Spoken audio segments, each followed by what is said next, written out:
On the rainy Sunday night when Grace Whitman first noticed the Bible, she was standing at the end of the cancer ward with a paper cup of coffee gone cold in her hand, listening to the elevator sigh open and shut at the far end of the hallway, and wondering how many more hearts could break in one building before morning. The Bible sat on an empty chair outside room for 17, its dark cover shining with a thin film of rainwater from somebody's coat, though no one nearby seemed to belong to it. Grace had passed that chair 3 times already, once with clean sheets under her arm, once with a tray of medication, and once pushing an 4-pole whose wheels squeaked like a tired bird. Each time the Bible remained closed. But as she paused there, trying to remember whether Mr. Alvarez had asked for ice chips or ginger ale, a draft moved down the corridor from the stairwell. The pages lifted. The book opened by itself with a soft flutter, like a breath being let out after years of being held. Grace looked down, not because she wanted to, but because the line seemed to find her before her eyes found it. "Come to me, all you who are weary and burdened, and I will give you rest." For one long second, the ward grew quiet around her. Not silent, never silent. Boston General Hospital had never been silent a single night in all the years Grace had worked there. Monitors beeped. Rubber saws whispered on polished floors. Somewhere a patient coughed, and somewhere else a family member laughed too loudly because grief had made them clumsy. Rain tapped the windows in small, cold fingers. But inside Grace, in that locked and airless room where she kept the things she did not say, a chair scraped backward. Something stood up. She shut the Bible. She did it quickly, almost sharply, as if the book had spoken out of turn. Then she set her coffee on the counter at the nurse's station, tucked a loose strand of chestnut hair behind her ear, and told herself what she had told herself 1,000 times. There were patients to turn, charts to finish, families to comfort, medication times to check, pumps to silence, pillows to straighten, hands to hold. There was no room in a cancer ward for old wounds, and less room still for God. "Grace?" called Mia from behind the desk. "You okay?" Grace turned with the practiced smile every nurse in the oncology wing learned sooner or later. It was the smile that said yes, even when yes was nowhere in the room. "I'm fine. Did pharmacy send the morphine for 419? "On the way," Mia said, studying her. Mia Reynolds had been a nurse for 23 years and could read a face faster than a monitor strip. "You look pale." "It's the lighting," Grace said. Mia snorted. "Honey, this lighting makes everybody look like a ghost. You look like a ghost who just saw another ghost." Grace reached for the chart tablet. "I saw paperwork. Much scarier." Mia let it pass, but not without one more glance. Grace felt it against the side of her face and pretended not to. Outside, rain blurred the city into silver streaks. From the tall windows at the end of the ward, she could see the red blink of the Prudential Tower through the storm and the dark backs of apartment buildings where people were doing ordinary Sunday night things. Washing dinner plates, folding laundry, turning down beds, calling children to brush their teeth. Somewhere, a family was sitting around a kitchen table complaining about Monday morning. Somewhere, a father was locking the front door and checking the thermostat. Somewhere, no one was dying. Grace moved down the hall. She had started at Boston General 11 years earlier, right after nursing school, still young enough to believe that compassion arrived like a river and never ran dry. She had wanted oncology because her mother used to say Grace had a special way of staying with people through hard things. "You don't try to fix a storm," her mother had told her once. "You sit with someone until the thunder passes."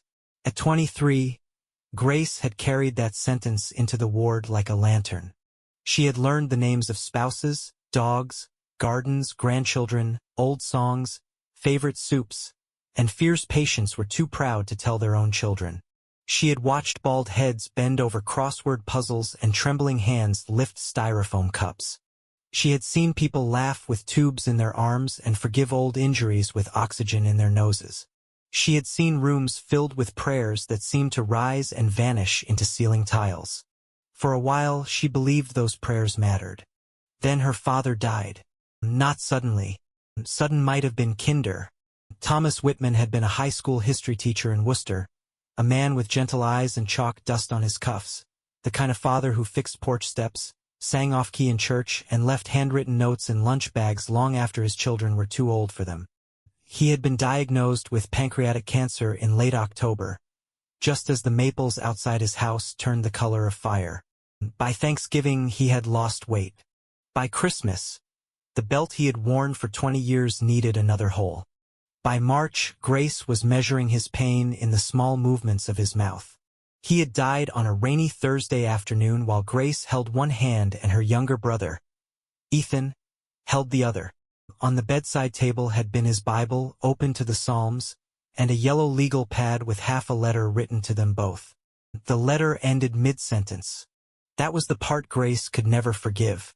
Not only that he died, not only that he suffered, but that the sentence ended before he could tell them how to live without him. The funeral was full. Former students stood along the back wall and in the vestibule. People told Grace what a faithful man her father had been, what a good man, what a blessing, what a witness. They said he was at peace. They said God had called him home. They said the Lord gives and the Lord takes away. Grace nodded because she had been raised to be polite, but inside something cold and final settled into place. If God had called her father home, she wanted no part of the voice that called. If God had taken him, she could not praise the hand that took. If heaven required that her father's hands grow thin and gray first, then heaven could keep its explanations. After the funeral, Ethan had wanted to talk. He had stood in their father's kitchen with his tie loosened, eyes red, voice shaking, and said, "Grace, I don't know what to do with this." She had been washing casserole dishes other people had left behind. "Then don't do anything with it." "That's not an answer. It's the only one I have. He would want us to stay together." She set a glass too hard in the drying rack. "He would want a lot of things. He's not here." Ethan flinched, and she regretted it the moment she said it, but grief made pride easier than apology. He reached for their father's Bible on the table. "Maybe we could read something tonight. Just one psalm. Like he used to." Grace turned off the faucet. "No, Grace. No, Ethan. It's not the Bible's fault." She looked at him then, really looked, and saw a boy of 26 trying not to fall apart. "I can't," she said. "I can't pretend those words helped him. They helped him. They didn't save him." Ethan's face changed, not with anger exactly, but with a hurt that had nowhere to go. Maybe saving doesn't always mean what we think it means. That was when she walked out. She told herself she needed air, but she did not come back that night. In the weeks that followed, their calls grew shorter, then less frequent, then formal. Birthdays became texts. Christmas became a card. Their father's house was sold. The Bible disappeared into one of Ethan's boxes, or maybe one of hers. Grace did not ask. Years passed, and she became very good at caring for strangers while avoiding the one wound with her own name on it. Room 417 belonged that week to Margaret Ellis, age 76, retired elementary school librarian, metastatic ovarian cancer, no immediate family except a niece in Vermont who drove down when she could. Margaret had a voice like tissue paper and a mind that remained bright even as her body dimmed. On her nightstand she kept reading glasses, a dish of lemon candies, and a small notebook where she wrote down the names of every staff member who helped her. Grace had once asked why.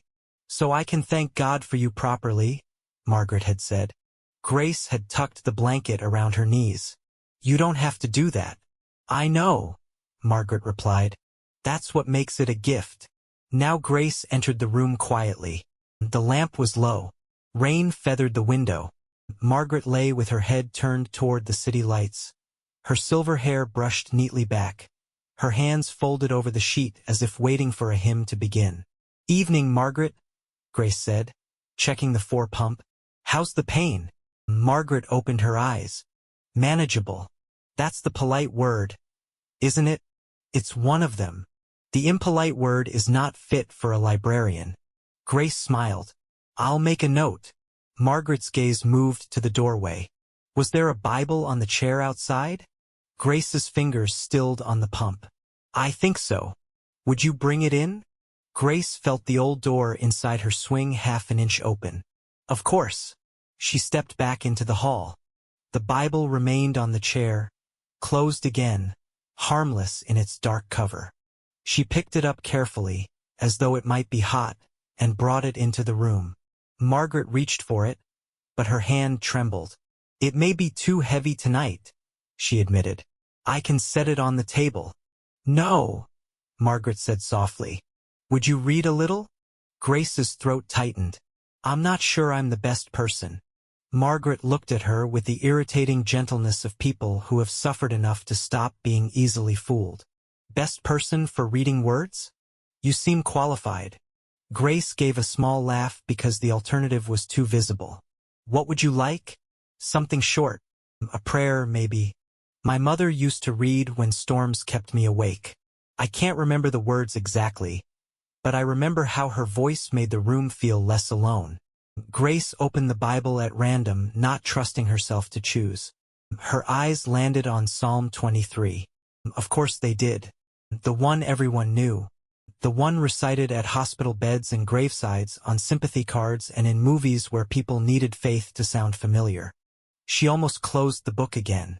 Margaret watched her. That one is fine. Grace inhaled slowly. She had read clinical instructions aloud in emergencies. She had explained chemotherapy side effects to terrified families. She had told people their loved ones were comfortable now when comfort was a fragile and complicated word. But the first sentence of the psalm sat in her mouth like a stone. The Lord is my shepherd, she began. Her voice was flat at first, professional, neutral. But Margaret closed her eyes as if she heard music. Grace read on. She read about green pastures and still waters, about the valley of the shadow of death, about fear and comfort, about a table prepared in the presence of enemies. When she reached the words, surely goodness and mercy shall follow me all the days of my life, something in Margaret's face softened so deeply that Grace had to look away. Thank you, Margaret whispered when she finished. You read like someone who is standing outside a house she used to live in. Grace closed the Bible. You should rest. Did you grow up with scripture? The question was gentle, but it entered Grace like a needle. My father did. And you? A long time ago. Margaret nodded. A long time can feel very final. Grace checked the monitor, though it did not need checking. Try to sleep. I'll be back in a little while. Grace. She turned at the door. Whatever happened? I'm sorry. Grace said nothing. If she tried, something might break. She stepped into the hallway and let the door close quietly behind her. The ward carried on. It always did. Illness does not pause for private revelations. Mr. Alvarez needed his ice chips after all. A teenager in 421 named Tyler complained that the hospital Wi-Fi was criminally slow, and then asked if his hair looked weird under his beanie. A woman whose husband had just been admitted stood near the vending machines reading every label as if the right bag of chips might solve what the doctors could not. Mia needed help turning a patient. Dr.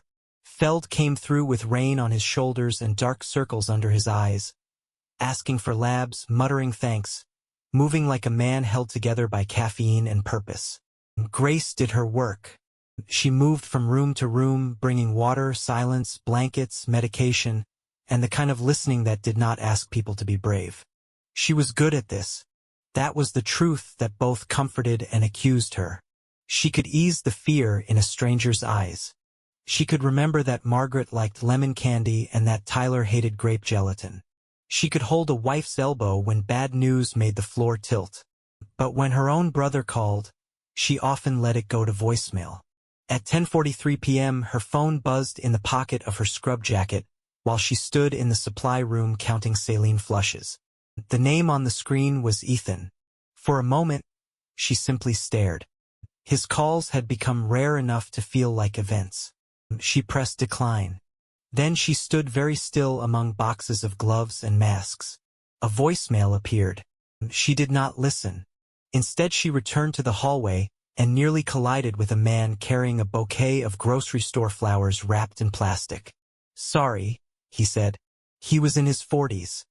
Rain dripping from the brim of his cap, cheeks red from cold. "I'm looking for Ellen Brooks?" They said 4th floor oncology.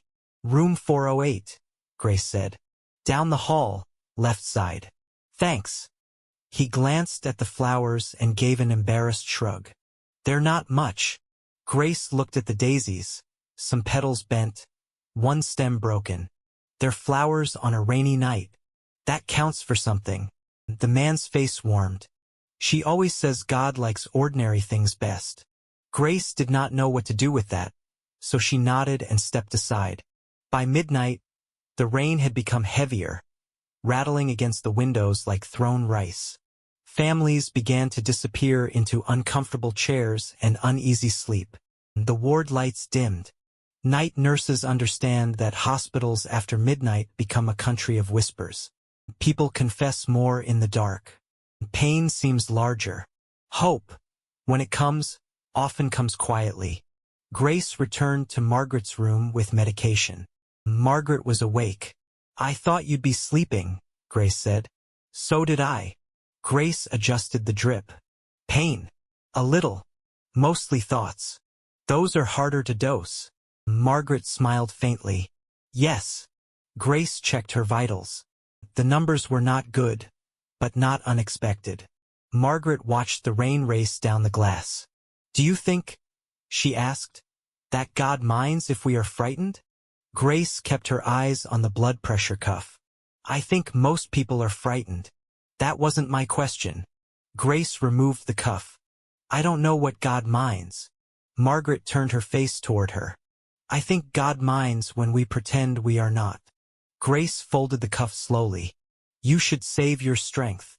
"I've been saving things all my life," Margaret said. "Good dishes. Nice stationery. Certain apologies. It turns out you can save things so long you never use them." The words landed too close. Grace busied herself with the chart. "Do you need anything else?" "Yes." Grace looked up. "Would you read one more thing?" "Not a whole chapter. Just a prayer. I really should check on my other patients." "Of course," Margaret said. She did not protest, which somehow made Grace feel worse. "Later, maybe." Grace left the room with the Bible still on the bedside table. At 1:15 a.m. Tyler's fever spiked. The quiet shattered into motion. Grace called for Mia, paged the resident, pulled medication, checked lines, spoke calmly to Tyler's mother, who stood frozen with both hands pressed to her mouth. Tyler, 17 and thin as a question mark under the blanket, tried to joke and failed. His eyes were too bright. "Am I dying?" he asked Grace while she adjusted the cool cloth on his forehead. His mother made a sound like a glass breaking.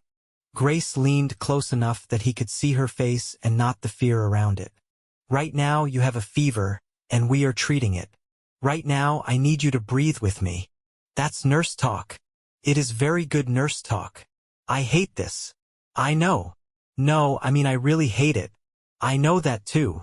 His eyes filled, not dramatically, not like in movies, but with exhausted anger. "I was supposed to apply to Berkeley. My audition video is on my laptop. I was supposed to send it last month. I kept thinking I'd feel better." Grace placed her hand lightly over his wrist, careful of the four. "What do you play?" "Guitar." He swallowed. "Mostly. Some piano. My dad says I sing like a wounded goat." His mother laughed through tears. "I'm sure it's a very talented goat," Grace said. Tyler's mouth trembled into a smile. Then he whispered, "Could God be mad at me?" Grace felt the room tilt. "Why would you ask that?" "People say things," Tyler murmured.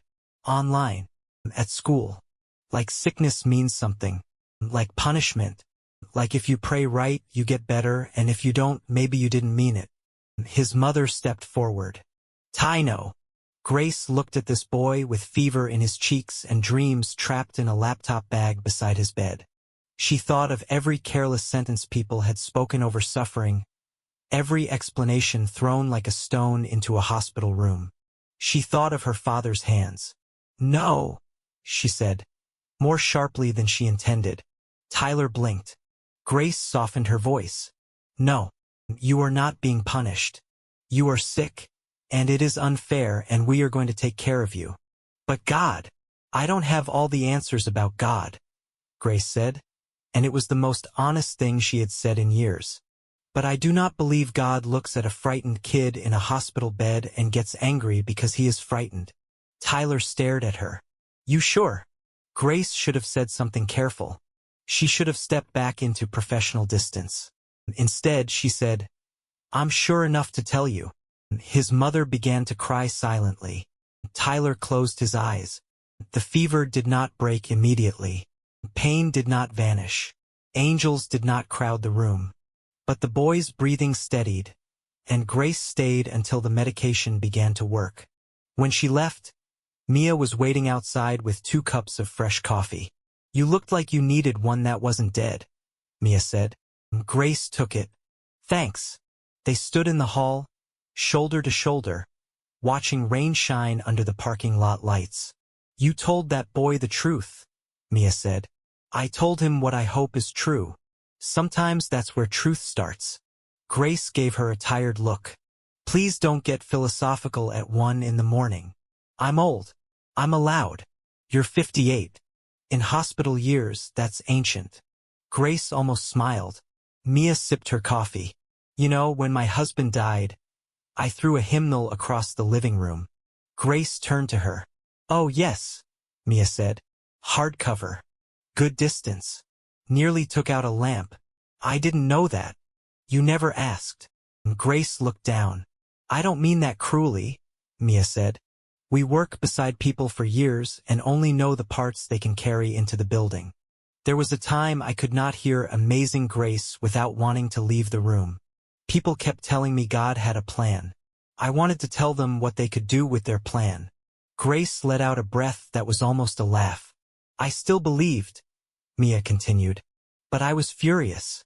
For a while, my prayers were mostly accusations. What changed? Not all at once. Mia looked down the hallway.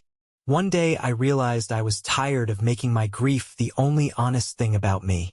Love was honest too. The years we had were honest. The people still in front of me were honest. I didn't forgive God in some grand holy moment. I just stopped using my anger as a wall every single day. Grace swallowed. That sounds simple. It was not. No. Mia touched her arm. You don't have to tell me anything. But when a nurse avoids the chapel for 11 years, people notice. Grace stared at her. I never said 11 years. Mia's eyes softened. No, honey. You didn't. A call light blinked. Grace was grateful for it. At 2:30 a.m. Margaret's breathing changed.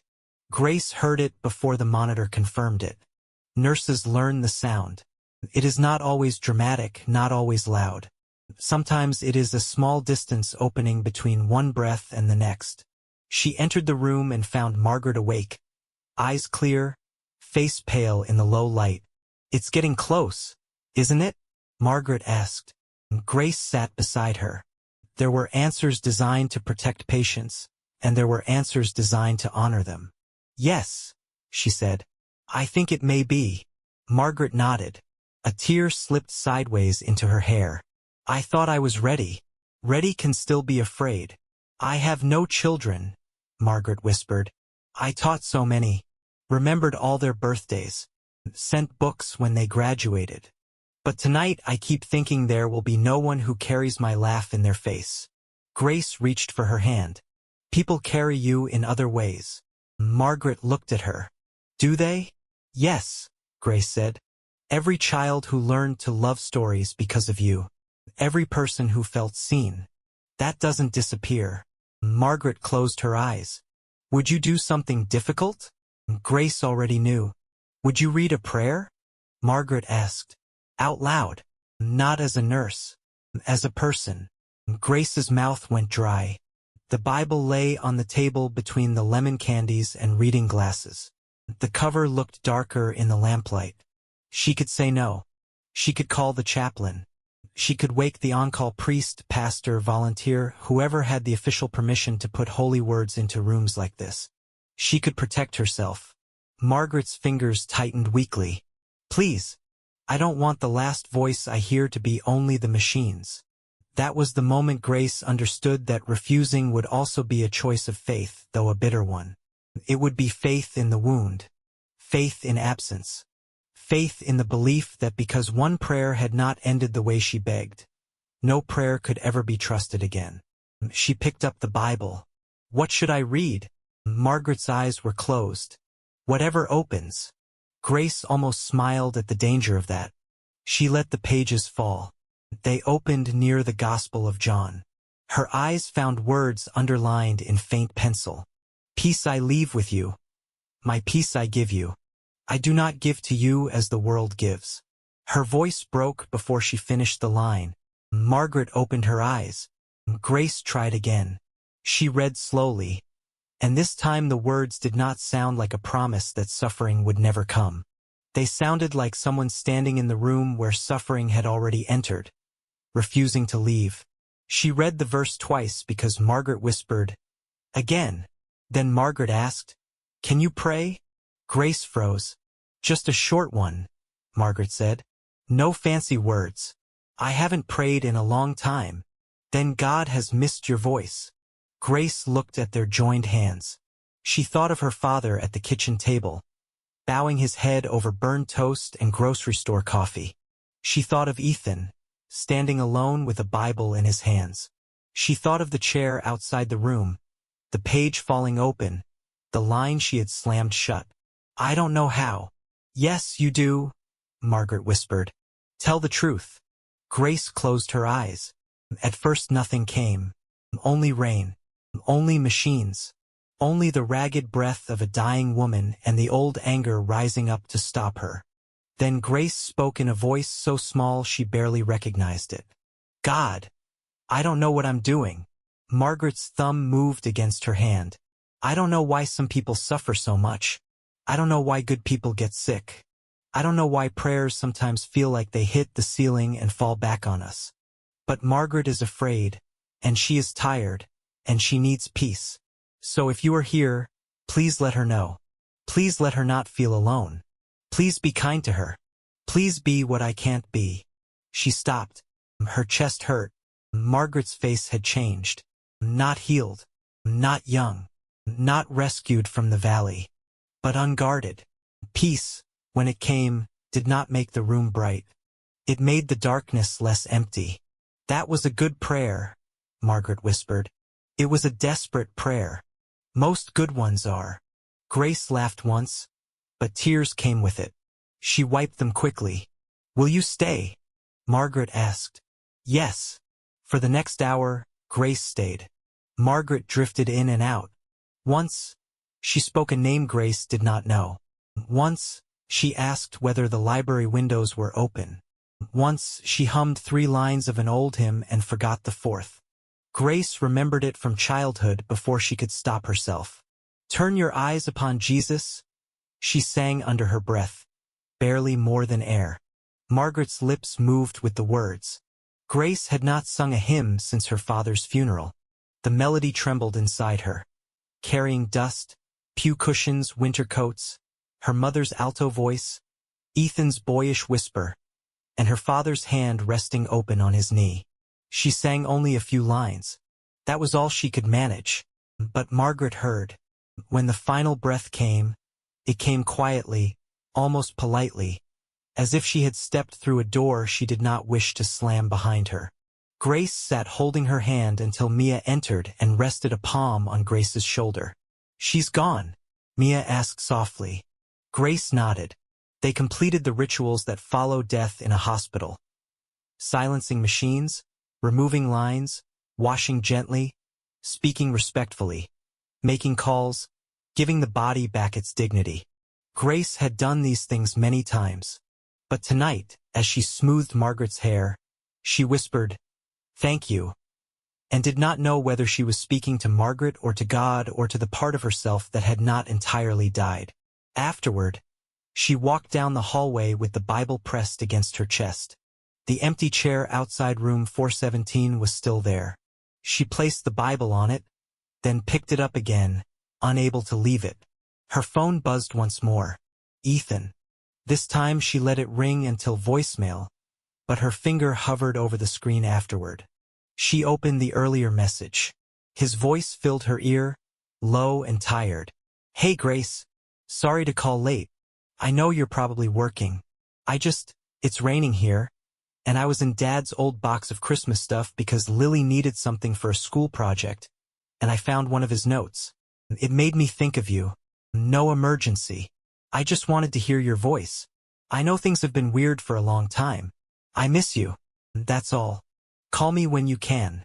Grace stood beneath a fluorescent light while the message ended and the phone asked if she wanted to save or delete. She saved it.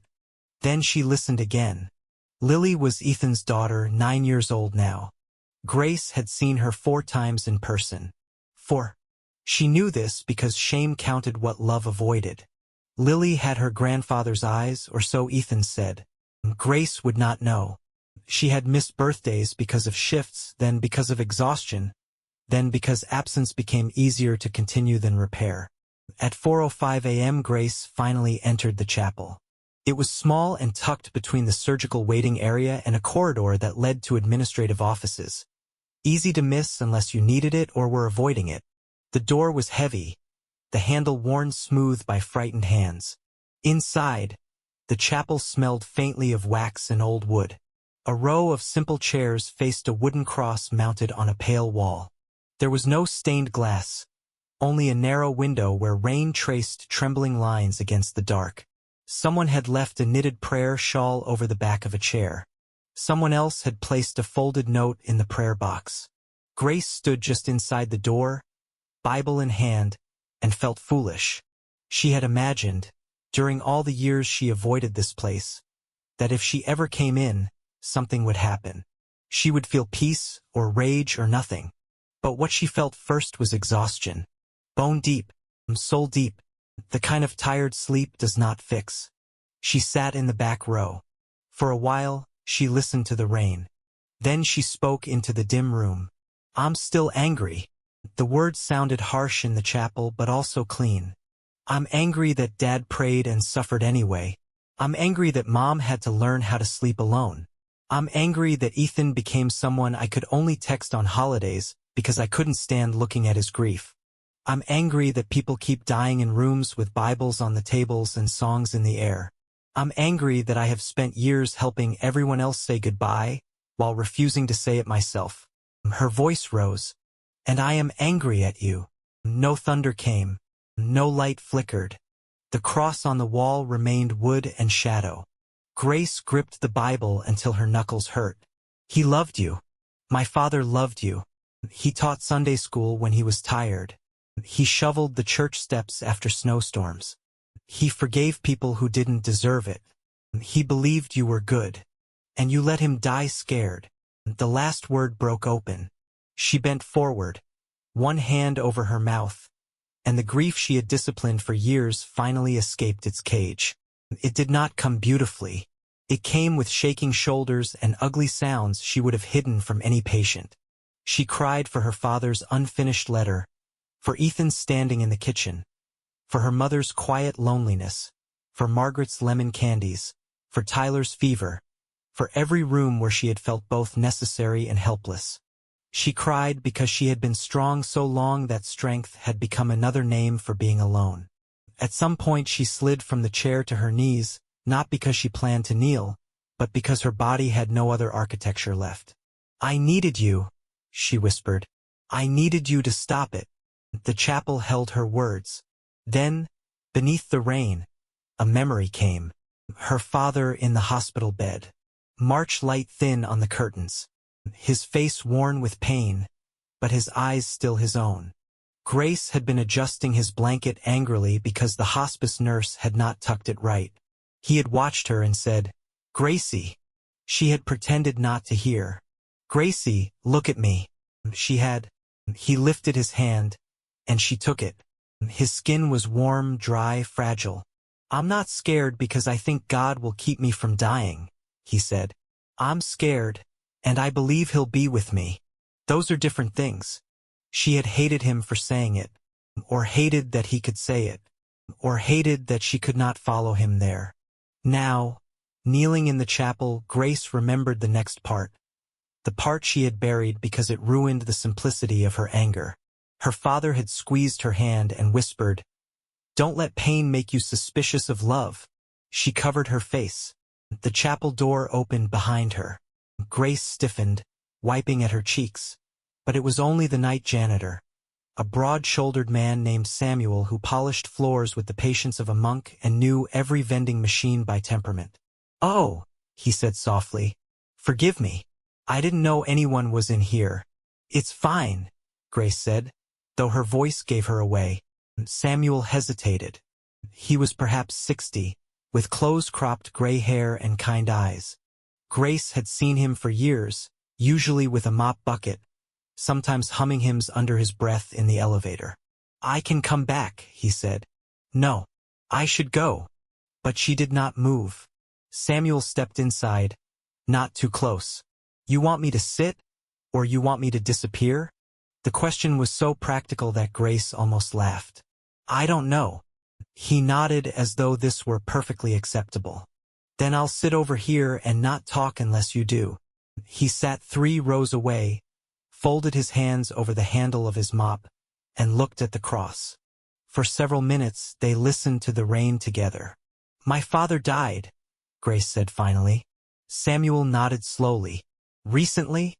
11 years ago. That can be recent in some rooms of the heart." Grace wiped her face with the sleeve of her scrub jacket. "I'm a nurse. I know better than this. Than grief. Than falling apart." Samuel turned toward her. "Miss Whitman, this hospital is full of people falling apart quietly because they think their job is to hold together. But maybe falling apart is not the opposite of faith. Maybe it's what happens when the truth finally gets a chance to breathe." Grace looked at him. "Do you always talk like this at 4 in the morning?" "My wife says I talk too much at all hours." Despite herself, Grace smiled. Samuel's own smile faded gently. "I lost a son. 20 years ago. Car accident. 17 years old. I'm sorry." "Thank you." He looked at the cross again. "For a while, I came into chapels to argue. I argued in hospitals, churches, grocery store parking lots. I told God he had made a terrible mistake and should be ashamed of himself." Grace let out a broken breath. "People told me not to talk to God that way," Samuel said. "But I figured if he already knew my heart, polite lies were a waste of both our time." "What happened?" "Nothing I could put on a greeting card."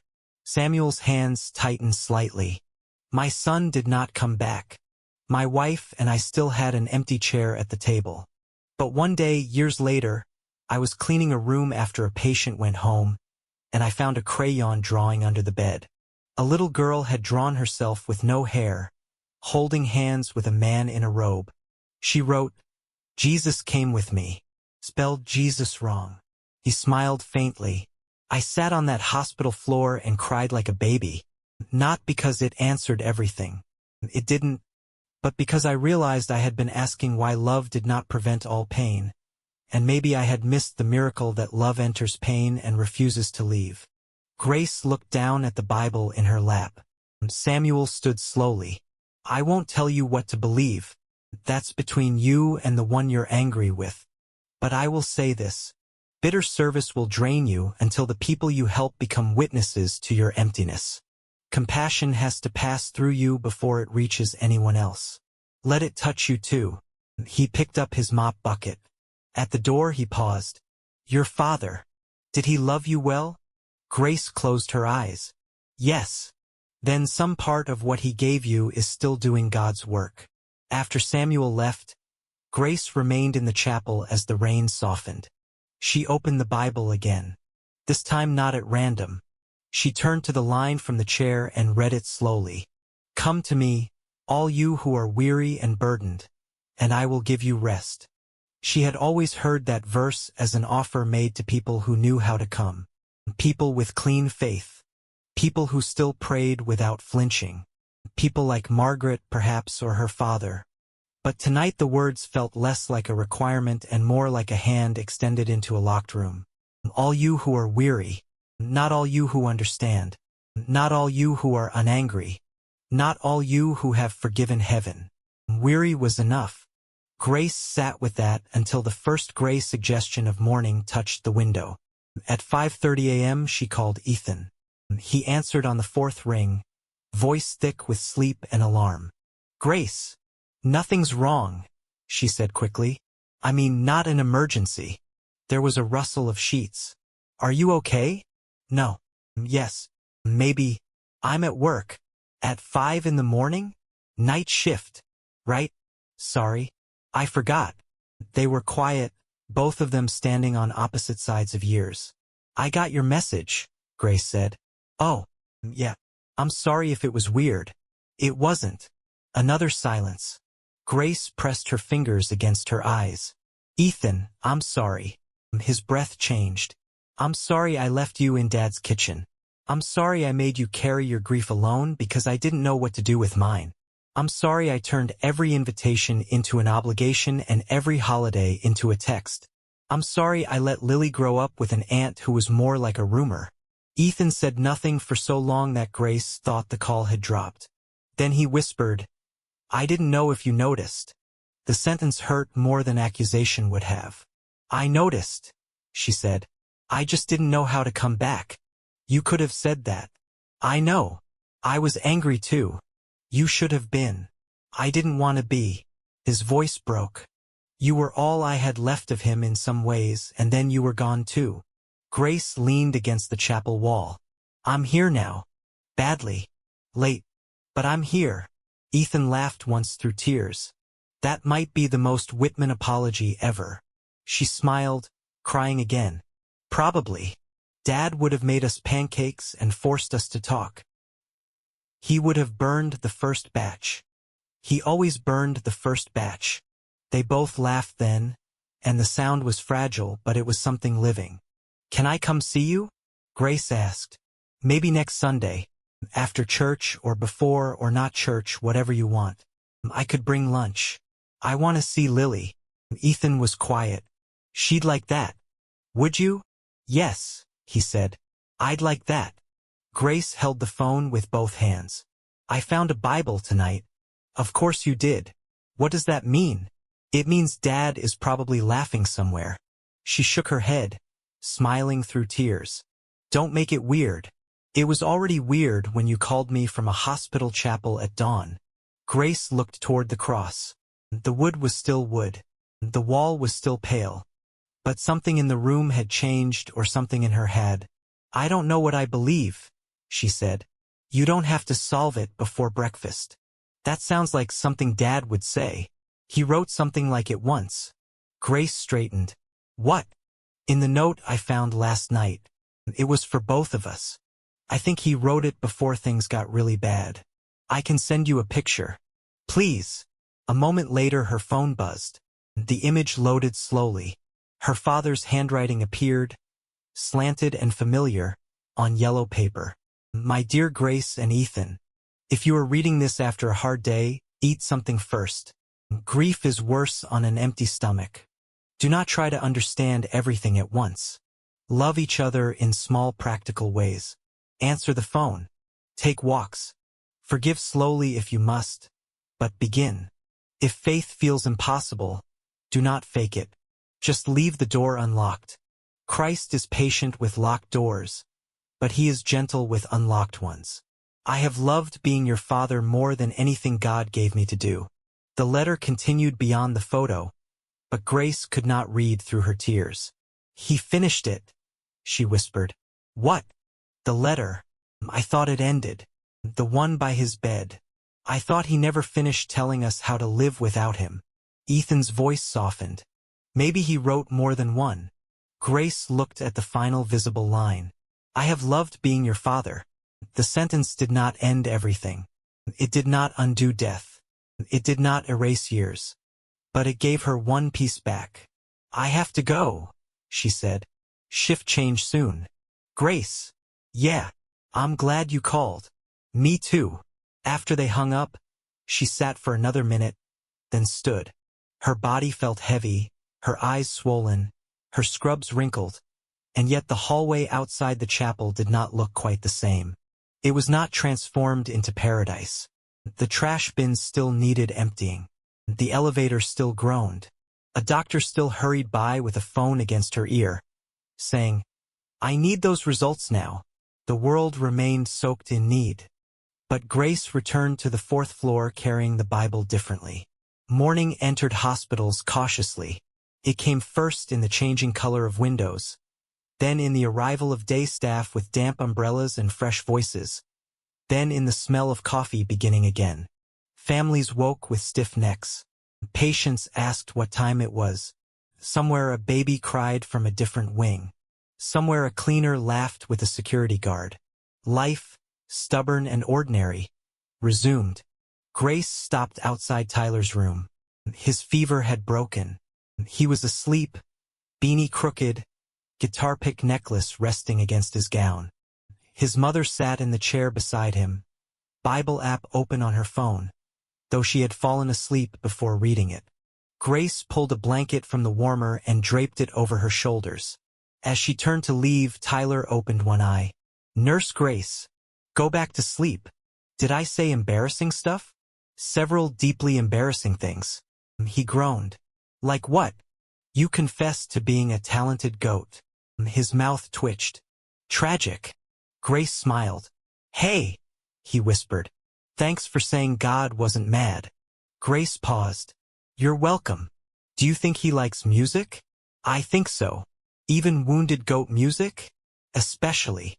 Tyler closed his eyes, satisfied. "Cool." In room 408, Ellen Brooks' grocery store daisies stood in a plastic pitcher by the window, drooping but cheerful. Her husband slept in a chair with his mouth open, one hand still resting near her blanket. In 419, Mr. Alvarez finally got the ginger ale he wanted and declared it almost medicinal. In the supply room, someone had taped a cartoon to the cabinet. A skeleton holding a coffee mug that said, "Night shift builds character." Grace laughed for the first time that night without feeling surprised by it. Near 7, Margaret's niece arrived from Vermont, hair wet, eyes frightened. Grace met her at the quiet room. There is a way nurses speak when death has come before family can. A tenderness that must carry both truth and apology. "I'm so sorry," Grace said. "Your aunt passed peacefully early this morning. I was with her." The niece, whose name was Rebecca, pressed a hand to her chest. "She wasn't alone?" "No, she wasn't alone." Rebecca began to cry. "Did she suffer?" "She had some fear," Grace said, choosing honesty with care. "But she also had peace. She asked for scripture. We read together. She heard a hymn."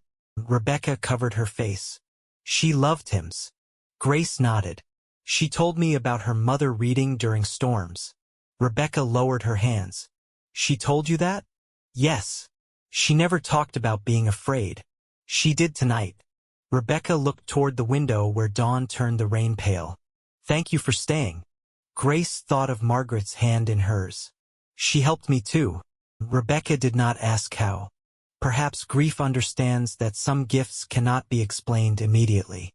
After report, Grace changed out of her scrub top in the locker room and sat for a moment on the bench. Her face in the small mirror looked older than it had 12 hours ago, but softer too. She listened as day shift nurses came and went, laughing, complaining, tying shoes, checking phones. Mia sat beside her with a sigh. "You survived," Mia said. "I'm not sure that's the word." "No, usually isn't." Grace looked at her. "I went to the chapel." Mia's eyebrows rose, but she did not make a joke. "I yelled at God," Grace said. Mia nodded. "Good acoustics in there." Grace laughed. "Did he yell back?" "No. Usually his style." Grace leaned her head against the locker. "I called Ethan." Mia smiled then, slow and bright. "Now that sounds like something. It's not fixed. Fixed is overrated. Mended is better. Shows the seams. Keeps you humble." Grace stood and pulled on her raincoat. The Bible was in her tote bag. She had asked around and no one knew who had left it. No name inside. No note. Only underlines from another life. She planned to leave it at the nurse's station for a while. Lost and found, perhaps. Or found and finding. As she stepped outside the hospital, Boston smelled of wet pavement, coffee carts, exhaust, and spring rain. The sky was low and gray, the Charles River hidden behind buildings, the streets shining under headlights. People hurried past with umbrellas, collars raised, faces turned toward work, school, appointments, ordinary burdens. Grace stood beneath the awning and watched them. For years, she had thought faith meant having an answer strong enough to defeat pain. Her father had known better. Margaret had known better. Even Tyler, feverish and frightened, had asked the question beneath all questions. Am I loved when I am weak? Is God near when I am afraid? Does suffering mean abandonment? Grace did not have a speech ready.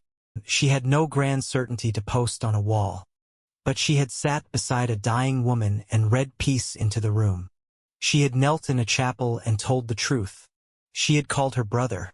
She had remembered her father's unfinished sentence and discovered it was not as unfinished as she thought.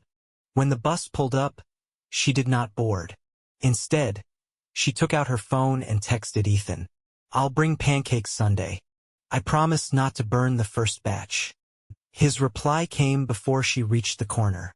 Dad would be disappointed by your lack of tradition. Then another. Lily says chocolate chips. Grace typed, obviously. She walked home through the rain because she needed the air. Her apartment was 15 minutes away, in a brick building with a stubborn front door and radiators that hissed like annoyed cats. She climbed the stairs, hung her coat, and placed the Bible on her kitchen table. For a long moment, she simply looked at it. Then she made toast because her father had been right. Grief was worse on an empty stomach. She opened the Bible to the place marked by the knight's crease. The words waited without force. Come to me. Grace did not know exactly how to come. Not yet. Maybe coming was not one brave leap but 100 small movements. Answering the phone, reading to the frightened, forgiving the living, admitting anger, bringing pancakes, letting compassion touch the hands that offered it. Maybe Christ often met people not in the absence of weariness, but through it.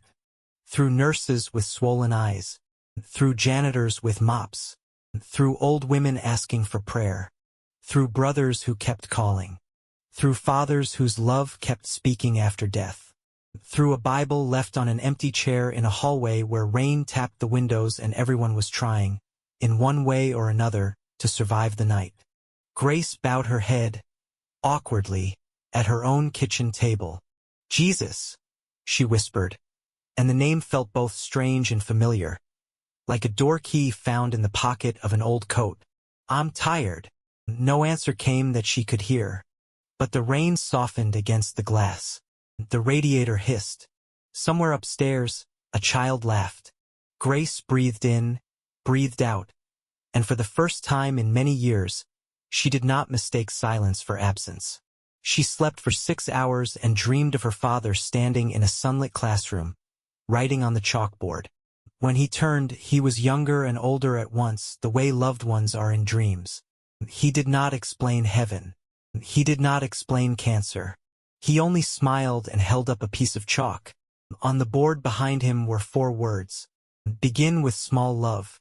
When Grace woke, the rain had stopped. Light lay across the floor in a pale gold rectangle. For a few minutes she remained still, letting the dream fade but not vanish. Then she rose and opened the window. The air smelled washed. On the street below, someone was walking a golden retriever in a red raincoat. A delivery truck groaned at the curb. A church bell rang somewhere, not loudly, not dramatically, just enough to mark the hour. She thought of Sunday, Ethan, Lily, chocolate chip pancakes. A conversation that would likely be awkward and imperfect and full of pauses. She thought of the ward, Tyler's audition video, Margaret's niece driving back to Vermont with grief in the passenger seat. Mia throwing a hymnal across a living room and still finding a way to laugh. Samuel polishing floors like prayer. By evening, Grace returned to Boston General for another shift. The sky was clear now, the city windows catching the last orange of sunset. She arrived early, carrying a paper bag from a bakery near her apartment. Inside were lemon cookies. She placed them at the nurse's station with a note. For anyone who needs something sweet. In memory of Margaret Ellis. Mia read the note and looked at her. Lemon cookies? She liked lemon candy. She would approve. Grace shrugged, suddenly shy. It felt practical. Most holy things are. The ward was busy. A new admission in 416.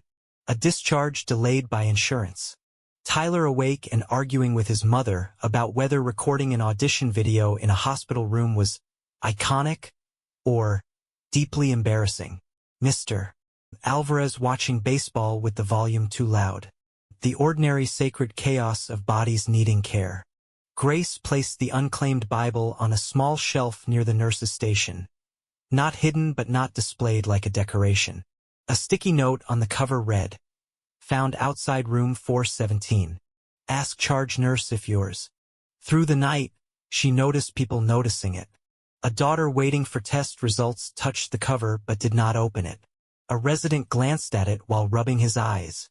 Mia used it to prop up a wobbly stack of forms until Grace gave her a look. Near midnight, Tyler's mother asked if she could borrow it for a few minutes. Of course, Grace said. Later, walking past Tyler's room, she heard his mother reading softly. Not loudly, not perfectly, just enough to fill the space between fear and sleep. On Wednesday, Grace mailed Margaret's notebook to Rebecca after adding a note of her own. Your aunt remembered many names. I wanted you to know she was remembered too. On Thursday, she met Samuel in the cafeteria and bought him coffee. He accepted with grave ceremony, as though she had handed him a medal. Any more chapel arguments? He asked. Not this week. God enjoying the break, I'm sure. Grace smiled. I'm thinking of going to church Sunday with my brother. Samuel stirred sugar into his coffee. Thinking is dangerous. Sometimes leads to doing. I haven't been in years. Churches are used to that. They keep doors for a reason. I don't want people to make a fuss. Arrive late. Leave early. Sit in the back. Ancient Christian tradition. Grace laughed. On Saturday, she stood in the grocery store aisle staring at pancake mix, chocolate chips, strawberries, whipped cream, and maple syrup. She had not been to Ethan's house in nearly 2 years. Her hands shook slightly as she placed items in the cart. At checkout, the cashier, a teenager with purple nails, said, "Breakfast for dinner?" "Something like that," Grace replied. She barely slept that night.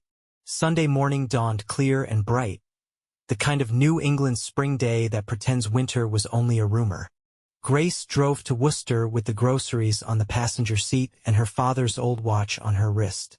She had found it in a drawer the night before, still stopped at 317. She had almost reset it, then decided not to. Some things did not need to be forced into moving before they were ready. Ethan's house was small, blue-gray, with a porch that needed painting and a basketball hoop tilted over the driveway. When Grace pulled up, the front curtain moved. A girl's face appeared, then vanished. A moment later the front door flew open. "Aunt Grace," Lily called as if testing the title. Grace stepped out with the grocery bags. Lily stood on the porch in unicorn pajamas and rain boots, though there was no rain. She had Thomas Whitman's eyes. There it was, not a vague resemblance, not wishful thinking. Her father's eyes looked out from this child's face, curious and kind and a little mischievous. "Hi, Lily," Grace said, and her voice nearly failed. "Dad says you're making pancakes." "I am. Do you burn them?" "Apparently I'm supposed to." Lily considered this. "Maybe burn one for Grandpa and make the rest good." Grace laughed, and then Ethan appeared behind his daughter. He looked older. Of course he did. So did she. There were lines around his eyes, gray at his temples, an uncertainty in his posture that made her want to step forward and step back at the same time. "Hey," he said. "Hey." Lily looked between them with the impatience of children watching adults mishandle obvious things. "Are you going to hug or what?" Ethan laughed under his breath. Grace set down the bags and crossed the porch. The hug was awkward for 1 second and then not awkward at all. Ethan held her tightly. Grace closed her eyes and smelled coffee, laundry soap, and the faint cedar scent that had always clung to Whitman closets. "I'm sorry," she whispered again.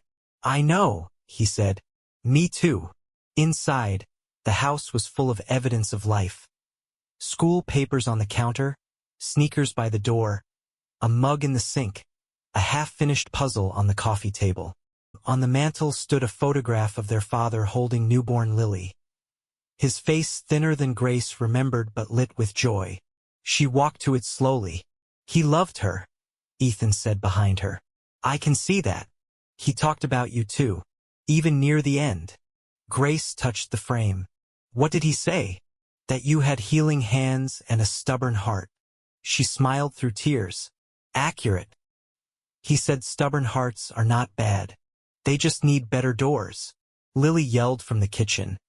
"Can we start the pancakes before everybody gets sad?" Ethan wiped his eyes. "Also accurate. They made pancakes.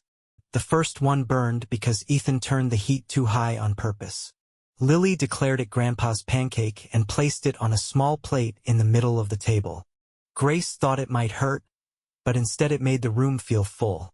Not complete. Complete was too simple a word. Full, perhaps, with absence given a chair and love allowed to sit beside it. Later, they went to church.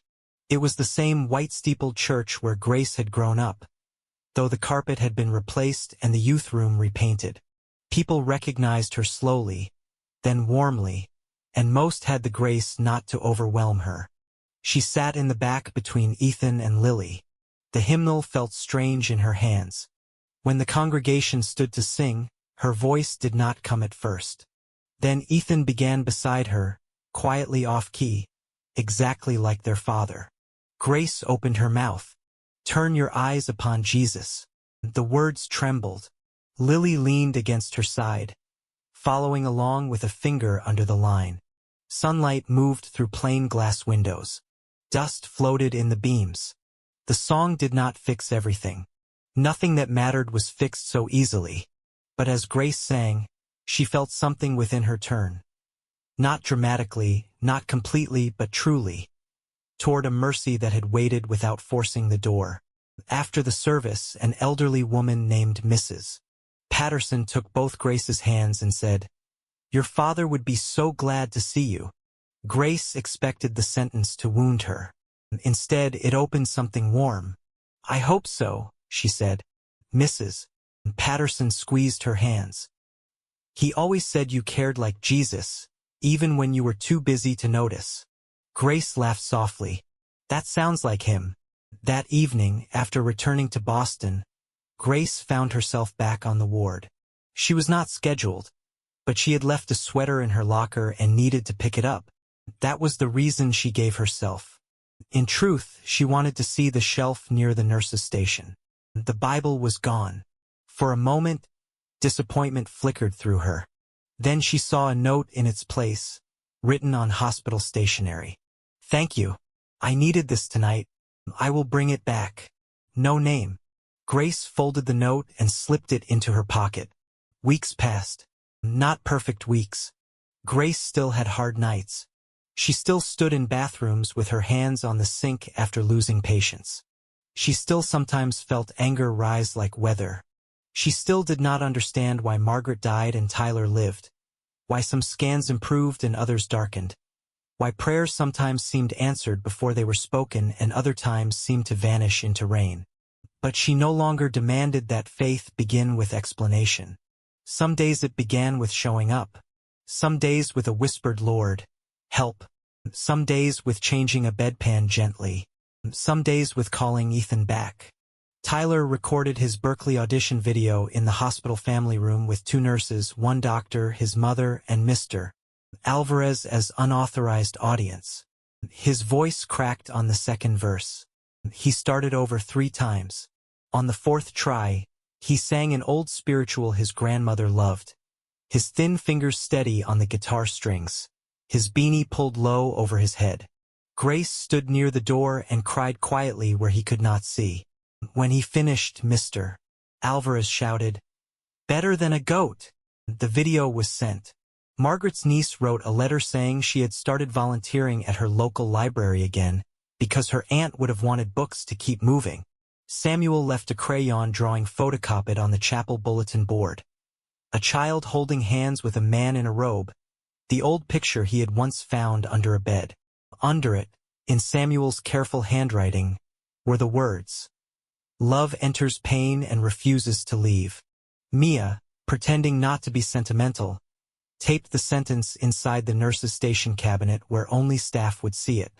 In late May, Grace visited her mother, who lived now in a small apartment near Providence with too many plants and a television that was always slightly too loud. They sat on the balcony drinking tea while gulls complained in the distance. For years, Grace had avoided speaking of faith with her mother, afraid of seeing disappointment in her eyes. But that afternoon she told her about the Bible on the chair, Margaret, the chapel, Ethan, the pancakes. Her mother listened without interrupting. When Grace finished, she reached across the small table and covered her daughter's hand. "I prayed you would find your way back to peace," she said. Grace looked down. "I'm not all the way back." Her mother smiled. "Who told you peace is a place you arrive once and never leave? Sometimes it is daily bread. Enough for the day. Enough for the next step." Grace watched a gull ride the wind above the rooftops. "I thought faith would make me less angry. Maybe it makes you honest enough to bring your anger where love can heal it." Grace turned her hand and held her mother's. "Did Dad suffer at the end?" Her mother's eyes filled, but she did not look away. "Yes." Grace closed her eyes. "And," her mother continued, "he was loved at the end. By you. By Ethan. By me. By Christ. The suffering was real, Gracie. But it was not the only real thing in the room." Grace let those words settle. The next rainy Sunday night came almost 2 months after Margaret died. Grace was working again. Boston General shone under the storm as it had before, windows bright, ambulances hissing through wet streets, the oncology ward humming with pain and stubborn hope. At 11:20 p.m. a new patient arrived in 417. Her name was Claire Donnelly, 52, breast cancer recurrence, frightened husband, 2 college-age sons trying to look brave and failing. Grace helped settle her in. She explained the call button, adjusted pillows, answered questions about medication, and noticed Claire's eyes drifting again and again toward the empty chair beside the bed. "Would you like another chair for your family?" Grace asked. Claire shook her head. "No. It's silly." "What is?" Claire's mouth tightened. "My mother used to sit in a chair like that when I was sick as a girl. She'd read to me. I keep thinking I should have brought her Bible. I don't even know why. I haven't opened it in years." Grace stood still for half a second. Then she smiled gently. "We may have one you can borrow." At the nurse's station, the dark-covered Bible had been returned 3 days earlier with no explanation. Grace picked it up from the shelf. The cover was worn now at the edges. A corner of one page had been folded down.